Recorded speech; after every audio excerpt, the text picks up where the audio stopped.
बिस्मिल्लाहिर्रहमानिर्रहीम। Welcome to psychology hub. तो आज हम करने जा रहे हैं gender issue in psychology PSY 512 का लेसन नंबर 5। प्रीवियस लेक्चर की तरह ये भी बिल्कुल रिसर्च मेथड्स, इसमें भी सारे रिसर्च मेथड्स ही हमने डिस्कस करने हैं एंड बहुत ही ईजी सा है। तो टाइम वेस्ट नहीं करते और जल्दी से स्टार्ट करते हैं। सबसे पहले आता है content analysis. Content analysis is one of the most commonly used method for assessing the impact of electronic media, literature, art book and oral discussion। Means इसमें सारा ये बताया गया है कि जो कंटेंट एनालिसिस होता है ये बेसिकली उस बात को देखने के लिए इस्तेमाल होता है कि electronic media, books, journals, magazines जो प्रीवियस गुजर चुके हैं उनका जेंडर पर क्या इम्पैक्ट आ रहा है।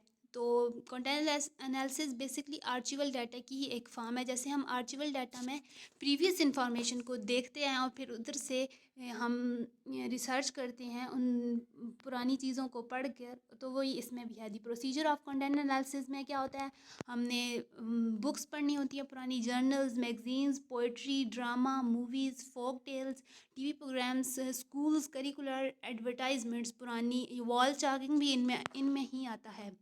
Some of the other descriptive methods. अब इसमें दो किस्म के मेथड आते हैं कंटेंट एनालिसिस में।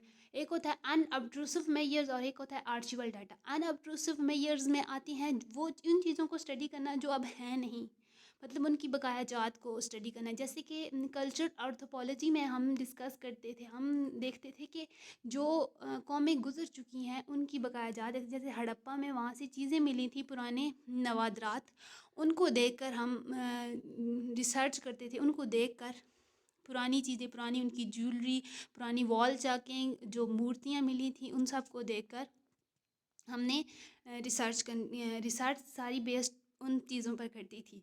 तो इसी तरह अनअब्स्ट्रूसिव मेजर्स में वो चीज़ तो फिज़िकली नहीं है, लेकिन हम उन लोगों के बारे में जो उनकी बकाया जात चीज़ें बच गई हैं उनसे हम इंफॉर्मेशन हासिल करते हैं। प्रोडक्ट एंड यूज ट्रेसेस, ये वे लिखा हुआ है कि हमने वॉल चॉकिंग देखनी है उधर के लोगों की, जो उधर वॉल चॉकिंग की हुई होगी, उनको देखना है। The product use by people also reveal information about their habits and life styles. Cosmetic product use by man and woman have been noted through a study of a garbage can. मतलब हम garbage cans को study करते हैं, मतलब कैसे products वहाँ के लोग यूज़ करते हैं। अगर हम किसी भी जगह की जाके देखते हैं, अभी की भी अगर हमने किसी जगह पर जाएं तो वहाँ जाके हम देखते हैं अगर ज़्यादा ब्यूटी प्रोडक्ट्स यूज़ करते हैं तो लोगों की मेंटालिटी इस तरफ है कि वाइट होना चाहिए, मतलब वाइटनिंग प्रोडक्ट्स यूज़ करते हैं। तो ये भी इसमें आता है। आर्चिवल डाटा और आर्चिवल रिसर्च। आर्चिवल डाटा हमने पीछे 1000 मतलब तकरीबन पढ़ चुके हैं। आर्चिवल डाटा में be a supplement data gathered through other resources, जो हम दूसरे रिसोर्सेज से करते हैं। मतलब बेसिकली आर्चिवल डाटा होता है, archives can be public or university libraries, government offices, captured database, TV और रेडियो लाइब्रेरीज। इधर हम जो चीज़ें अवेलेबल होती हैं, मतलब पुरानी फाइल्स, पुरानी न्यूज़पेपर, पुराने टॉक शोज़, पुराने ड्रामाज देख के हम जेंडर के बारे में, जेंडर रिसर्च में हमें मदद कर सकते हैं। फिर आता है एक्सपेरिमेंटल रिसर्च। क्या होती है experimental research? Is the type of research that bring scientific status to a psychology. और जब हम एक्सपेरिमेंट करते हैं तो वो क्योंकि एक्सपेरिमेंट साइंटिफिक मेथड है एक एक्सपेरिमेंटेशन, तो जब हम करते हैं तो साइकोलॉजी को साइंस में ये दाखिल करवा देता है। एक्सपेरिमेंटल मेथड्स कौन कौन होते हैं? Experimental method refer to using experimentation for studying a phenomena. Experiment are design carefully in order to have careful testing findings. मतलब अगर हमने कंट्रोल इन्वायरमेंट में कोई भी रिसर्च करनी है तो वो एक्सपेरिमेंटल मेथड उसके लिए यूज़ होता है।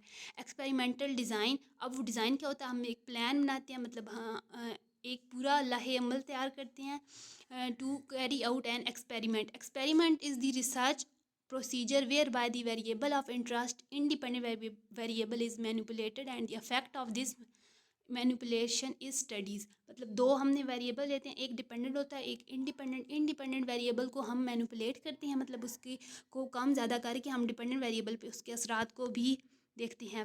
What main feature of experiment is controlled इसको छोड़ देते हैं।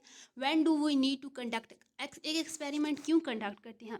Experiments are needed when we have to test hypothesis, जब हम एक मफरूज़ा बना देते हैं तो हमें उसे टेस्ट करने के लिए एक्सपेरिमेंट किया जाता है। When we have to test the impact of a treatment और a programme on a behaviour, experiments are primarily used for investigation cause and effect relationship.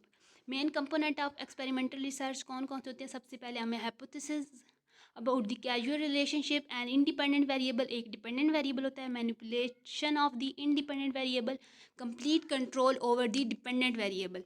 Types of variables तीन किस्म के होते हैं, एक independent, dependent and control variables. Independent variables को हम manipulate करते हैं और फिर उसके इफेक्ट्स डिपेंडेंट वेरिएबल पर होते हैं।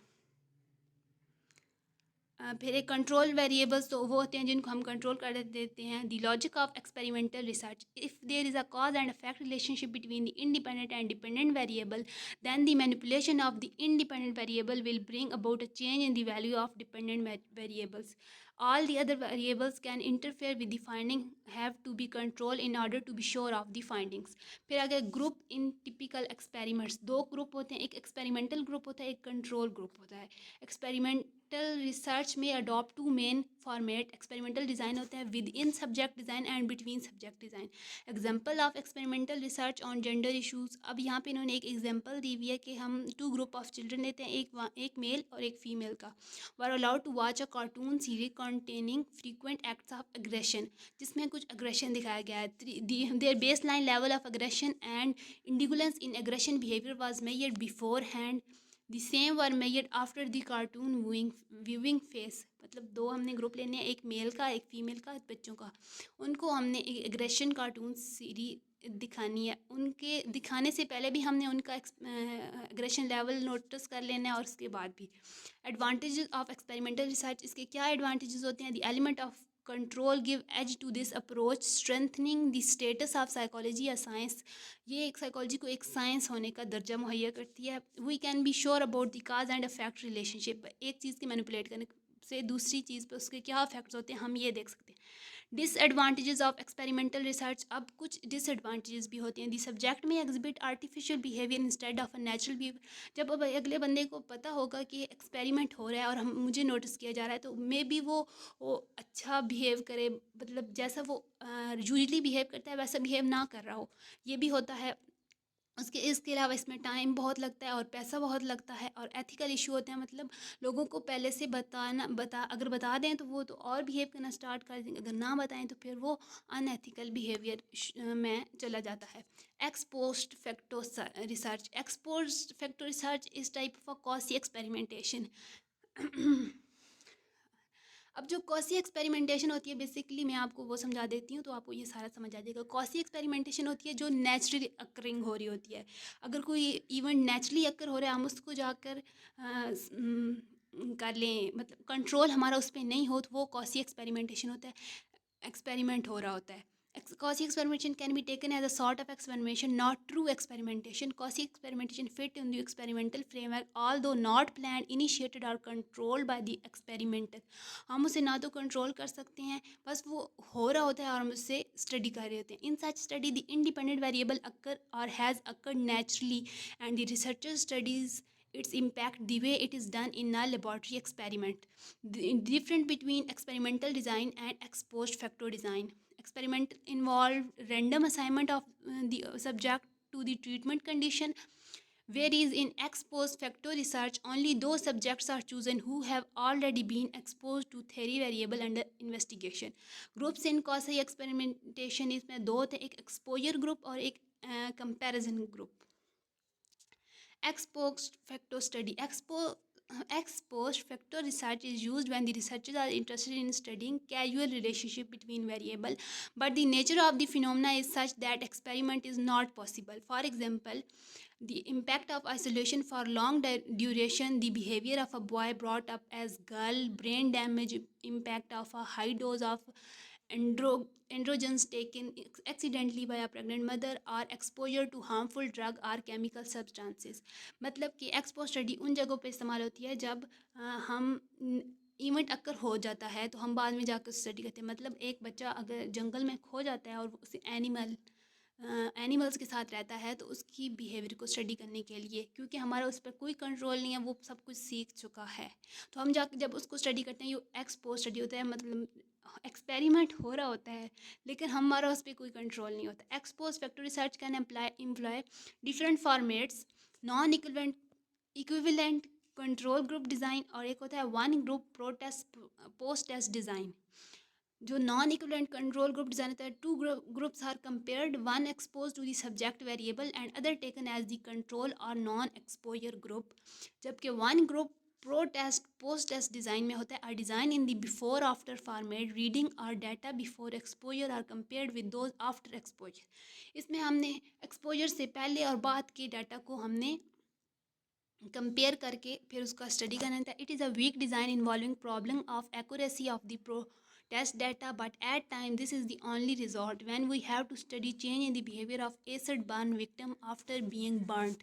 क्योंकि इवेंट हो चुका है और उसके बाद हमने उसे स्टडी करना है, तो ये होता है क्वासी एक्सपेरिमेंटेशन और एक्स पोस्ट फैक्टर रिसर्च भी यही होती हैं। होप सो आपको समझ आ गई हो। अगर आपको समझ आ गई तो चैनल को सब्सक्राइब करें और दूसरों को भी रिकमेंड करें, और लाइक शेयर भी किया करें और कमेंट्स करके हौसला अफजाई किया करें, अच्छा लगता है। टिल देन अल्लाह हाफिज़।